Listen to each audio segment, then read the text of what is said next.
to take any more of her time because I just bit into her time a little bit. So we are continuing our emotion series tonight, and our speaker is Katie Frickle. Give her a round of applause as she comes up to share with you what she's done. This stands for you.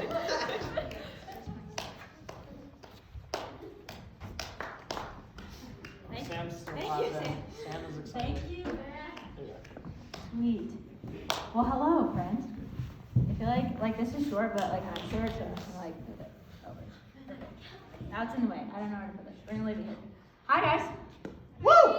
Hi. We're gonna have to like do this interactive because otherwise I'll get like nervous, like I'm on stage. I'm just gonna like talk. If I say something, just yell, scream.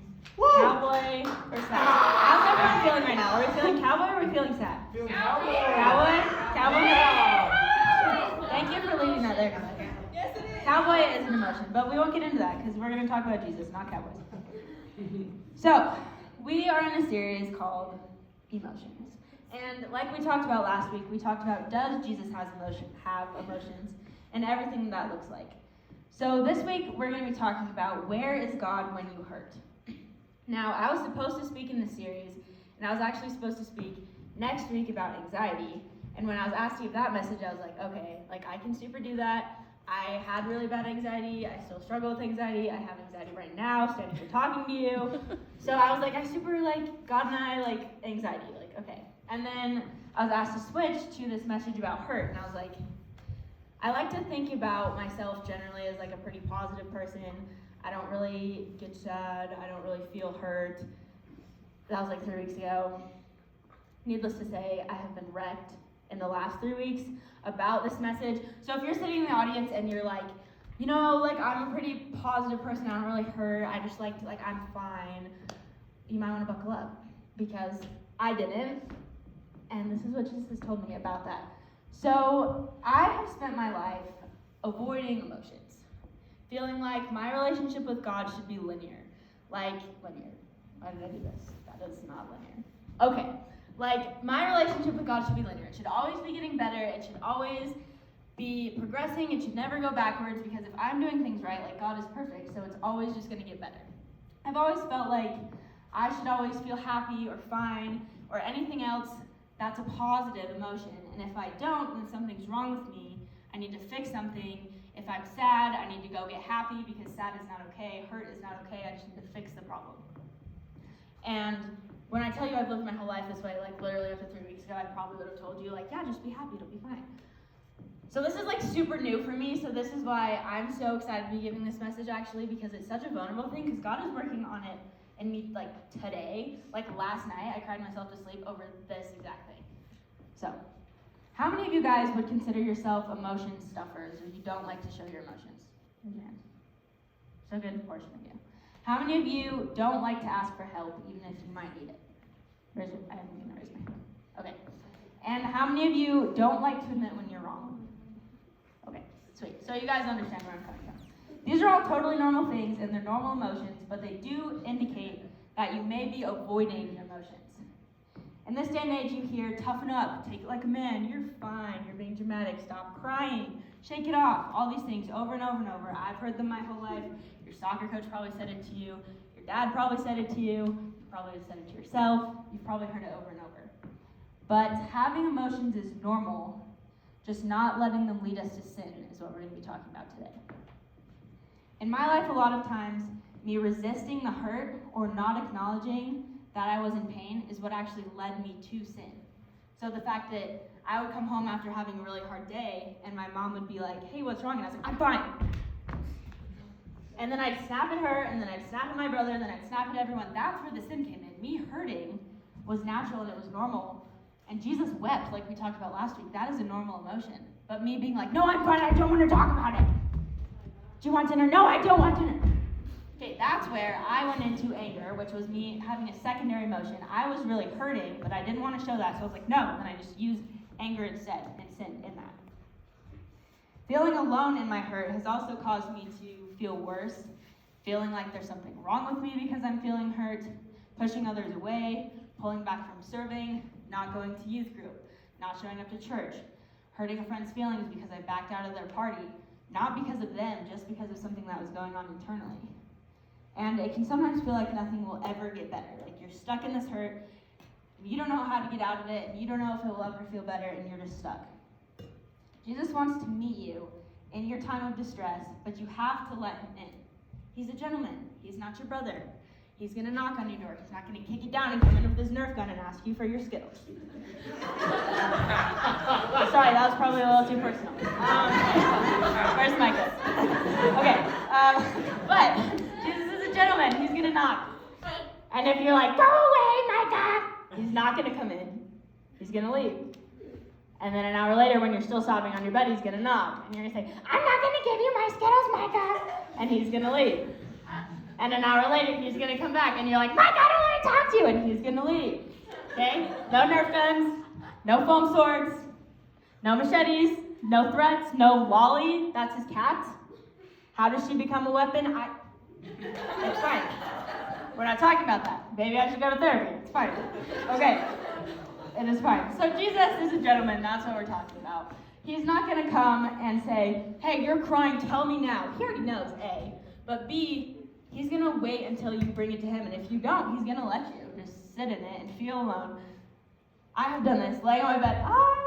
No one understands me. I'm so alone. Everything hurts and I'm dying. And I'm all by myself. And Jesus is just like, and I'm like, I'm alone. I'm all by myself. Nobody understands me. So he'll wait, just like this. Point made. Anyways, rabbit trail. At some point around 13 years old, I hit a wall in my faith. I had questions. I started to feel hopeless. I started to feel like those questions meant I wasn't a good Christian. It meant I didn't believe in God, maybe. It meant I didn't know. I was scared. I was hurt. I had always believed what I believed, but I believed it because my parents had told me what they believed, which is natural. That's how you grow up believing things. But the friend group I was in, questions weren't accepted. It was like, we're all Christians, have faith. And I was like, but I have so many questions. And so I started to keep that to myself more and more and more. And I got scared and I got hurt and I didn't know what to do. And at some point, I wasn't even sure if I believed in God. I wasn't even sure if God was real. I wasn't even sure if I had a future. I was hopeless. I didn't know. I was 15 years old. Like, you guys probably knew me then, some of you. And you would never know from the outside because I kept it inside and I was fine. And I was good. And everything was great. And I went to church every Sunday. And I was cowboy. And I cried myself to sleep every single night because I didn't know if there was a God. And I didn't take it to anyone. And I didn't reach out to God. And I didn't reach out for help because I thought that there was something wrong with me. But God wasn't afraid of that. I was afraid of that. I was afraid of my pain. I was afraid of my confusion, but he was never afraid of that. What would have fixed that for me was running to him as he's waiting with no Nerf guns or cats, just waiting. And I could have taken his hand, but I didn't know that, so I sat by myself, spiraled downward, depression, anxiety, hopelessness, all because I didn't reach out. He was always there the whole time, but he wasn't going to push himself. The fact that I'm standing here today on this stage, which I am also terrified of, talking to you guys who I am also terrified of, is because at some point in my life, like a year later, I decided to reach out and take his hand and say, God, I'm hurting. I'm hurting, I'm confused, I'm lost, I have questions, I don't know what to do. God, I need you. I can't do this on my own. That's when my life changed. My life didn't change when I was fine. My life didn't change when I would go to church anyways. My life didn't change when I would smile and wave or when I would yell at my parents. It changed when I said, God, I'm here at your feet. I'm coming home. I am hurting. It's yours. Giving it to you. We're going to look into a story in the Bible that has a similar story as mine. Luke 7:11 through 16. Soon afterwards, Jesus went to a town called Nain, and his disciples and a large crowd went along with him. As he approached the town gate, a dead person was being carried out. Now let's stop there. In this day and age, they didn't have formaldehyde. If you don't know what that is, it's a chemical. If you don't know how to spell it, I don't either. I couldn't look it up. I tried to look it up so that I could spell it right on my paper, and Siri was like, what in the every single letter in the alphabet is this? And I was like, I don't know. So I used voice text. Anyways, exposing myself. But all that's to say, they didn't have those chemicals, and so the son in this story had probably died the day before. So moving on, the only son of his mother, and she was a widow. So the person who had just died was the only son of this mother who had also lost her husband. And she'd lost her son the day before. So if you lost two of your family members, you'd probably be grieving really heavily, especially the day before, if you just lost your son. And another thing to know about this time was there was no equality. So this woman had a husband at one point, and then he had died, so that was who provided for her. And so then the person who could provide for her other than that was her son, who had now also died. So her son had just died, her husband had died before, and now she's here, hopeless. She has no way of providing for herself, no hope of a future because she doesn't have a husband and she doesn't have a son. What's she gonna do? That's where we're picking this up. A large crowd from town was with her. When the Lord saw her, his heart went out to her, and he said, "Don't cry." God's heart goes out to each and every one of his kids when you're hurting. He sees you. He saw her, where she was. He saw all the circumstance I had to go and look up because I didn't know. He sees that now in each of you. I can't see what hurts you. If I could, I would want to fix it, but that's why I'm not God. Because he knows what's going on in your life, and he wants it to strengthen you. And he knows that there's a purpose to it. And he can see everything that's going on. He can see when it happened, he can see why it happened, he can see what happened, he can see everything. And that's why God is the person you should reach out to, ultimately. Reaching out to other people is awesome, but they don't know what God knows. Then he went up and touched the bier that they were carrying. Bier, I don't know how to say that. And the bearer stood still. He said, "Young man, I say to you, get up." The dead man sat up and began to talk, and Jesus gave him back to his mother. A single touch from Jesus, and the dead things in that woman's life came back to life. A single touch. She reached out, he touched, the dead things came back. And I'm not saying that necessarily every loved one that you pray for will live. Sometimes people die. God doesn't always touch them and bring them back to life. That's not always how it works. I can't explain it to you because I don't know. God knows, I don't. Maybe you'll know why that was in his plan along the way while you're still on earth. Maybe you'll have to get to heaven before you know why that happened. But sometimes the things he touches and they come back to life are your hope, your freedom, your confidence. For me, it was my hope that I had a future. It was my confidence to stand on the stage. It was my confidence that there's a Savior. It was my hope in a future and a God that was real. They were filled with awe and praised God. A great prophet has appeared among us. God has come to help his people.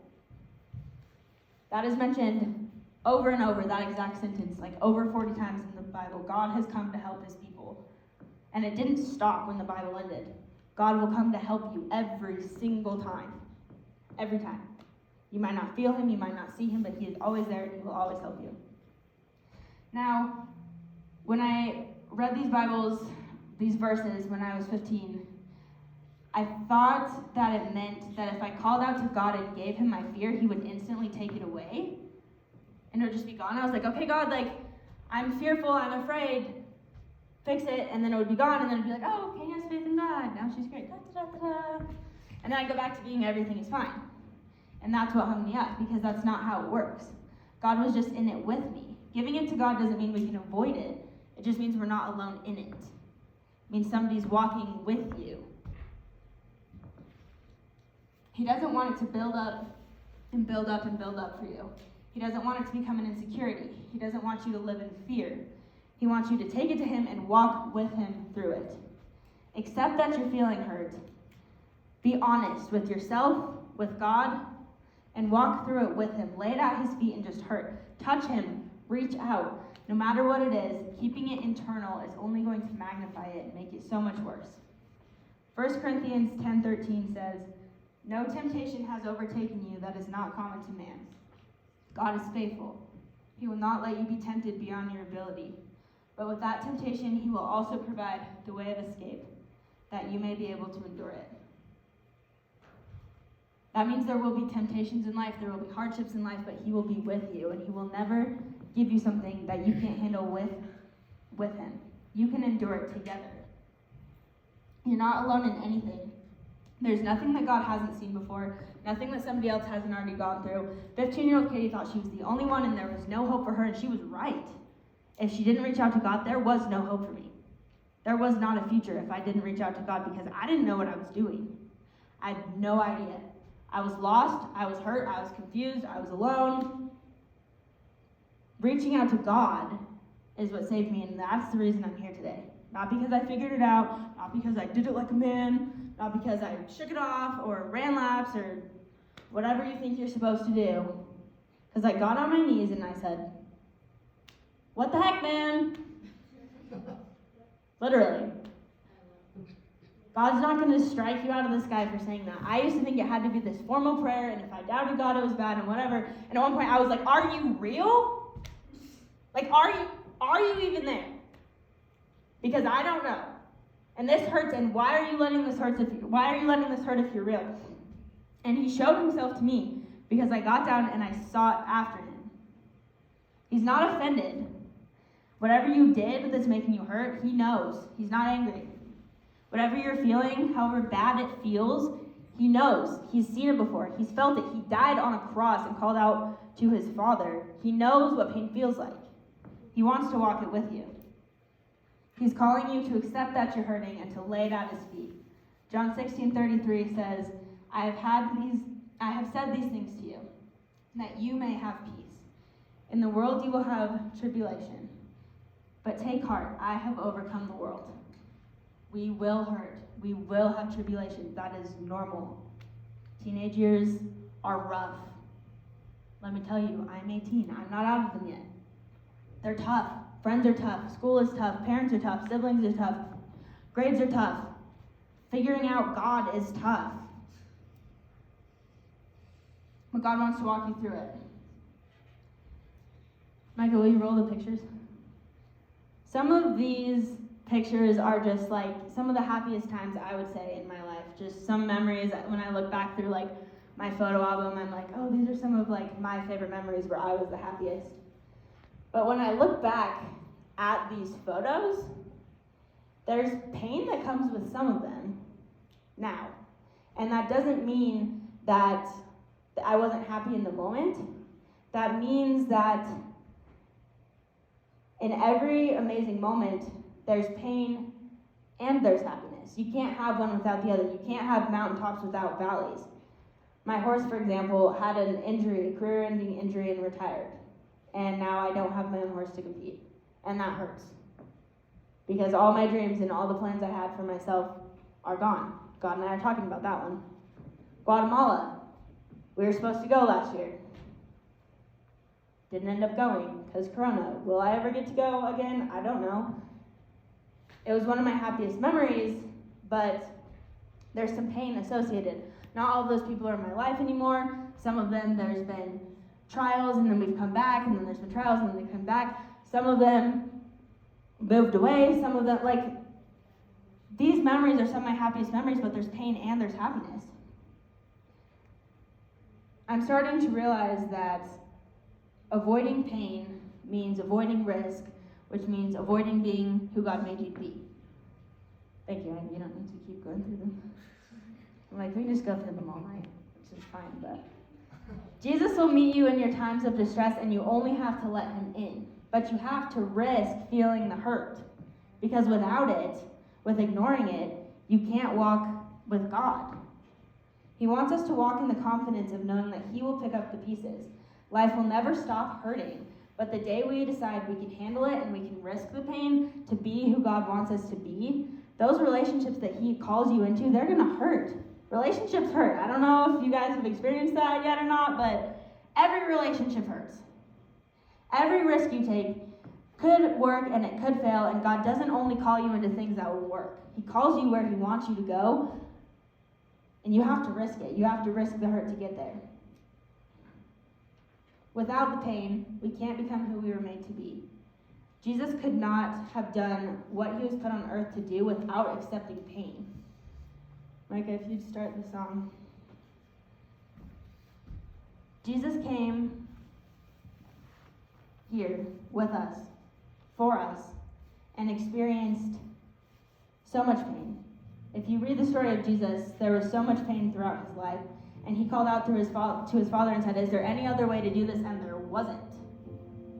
The only way was to walk through it, not around it, not to hide from it, to walk through it. And he walked through it with his Father, and that's what God is asking you to do. The same thing that Jesus did. He says, walk through it with me.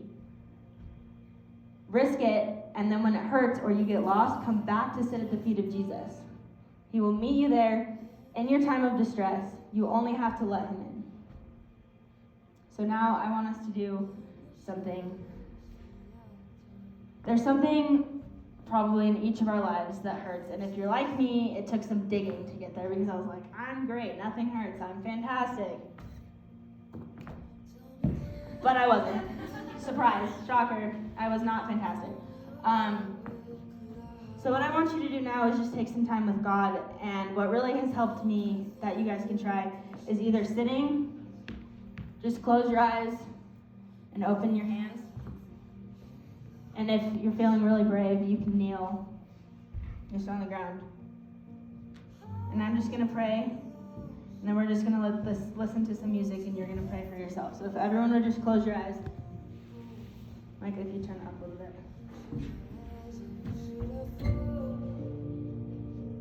God, it hurts. I don't know what it is for everyone, but it hurts, Lord. It hurts that my parents don't understand me. God, it hurts that I'm doing my best and it's still not working. God, it hurts that they were in that accident. God, it hurts that my friend killed themselves.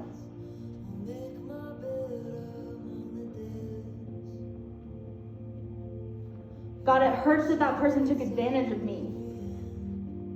God, it hurts that I don't know who I am. God, it hurts that I have questions. God, it hurts that I'm lost. God, it hurts that I don't know what my future looks like. It hurts that I'm trying so hard and I can't seem to find you.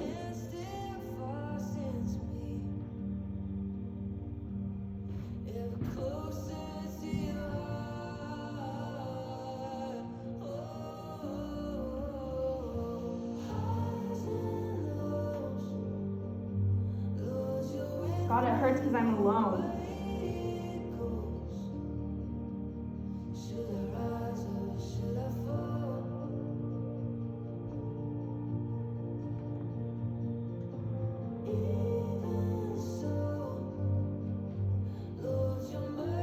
God, it hurts because I'm afraid.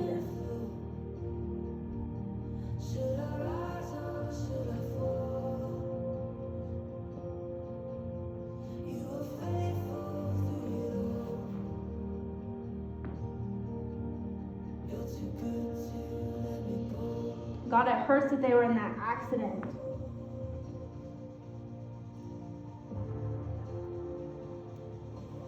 God, it hurts that they don't know who you are.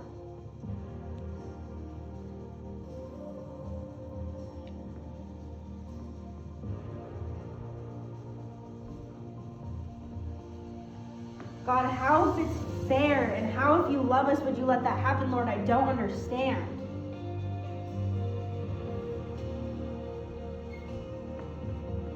But I'm here, God. I'm here and I'm on my knees and I'm asking you to take this hurt, Lord, and you won't take it from me, Lord, but you'll walk it with me.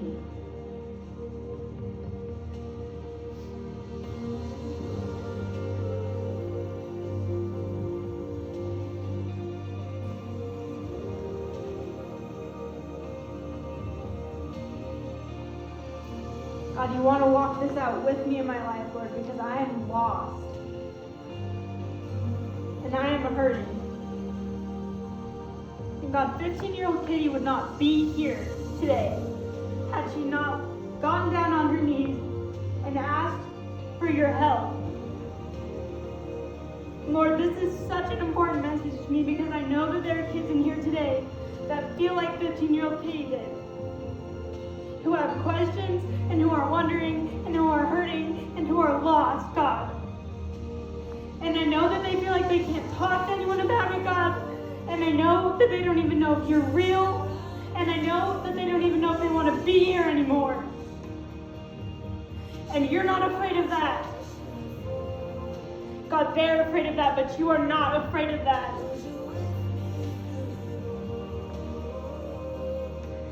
So please tonight, Lord, just cover them with your peace. Have them give it to you, God. You love every person in here, Lord, and even if they're doubting you, and even if they've done something that they haven't told anyone, and even if their parents don't understand them and their friends don't understand them and they feel lost, Lord, you are here. And they are not alone. And they are not hopeless.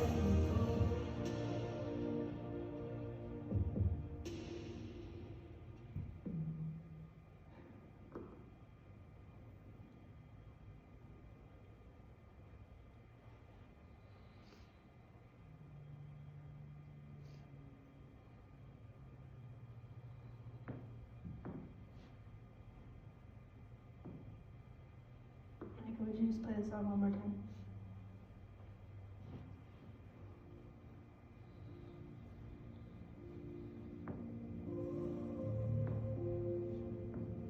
If there's something that God has brought up to you, for you right now, stay in the position you're in, sitting or kneeling. There's leaders in the room if you want to go pray with somebody, or you can just pray with yourself.